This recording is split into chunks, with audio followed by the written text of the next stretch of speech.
खुलुमबाय, आं उदांस्रि मुसाहारि। बड'लेण्ड बुब्लिनि जानानै बयखौबो बरायना लाबाय। दिनै 15 डिसेम्बर 2024।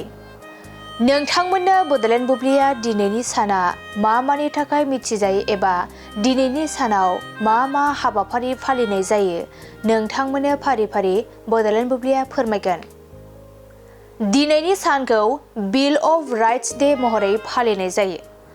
बिल अफ राइट्स डेखौ बोसोरफ्रोमबो 15 डिसेम्बराव जुथाइ रायजो आमेरिकानि संबिजिराव गिबि 10 एमेन्डमेन्टखौ फोसावनायखौ गोसोखांनो थाखाय फालिनाय जायो, जाय 1791 मायथाइयाव मोनसे इउनिट महरै नाजावनाय जादोंमोन। आरो बे बिल अफ राइट्सआ गावारि मोनथाय, जथाय आरो रायजो सरकारफोरनि सिमाफोरनि गावजों गाव गोख्रों बानस'नायनि लिरनाय दं। बेनि अनगायैबो दिनैनि सानखौ cat herders day, national where you are peers day आरो नेशनेल कापकेक डे महरै फालिनाय जायो।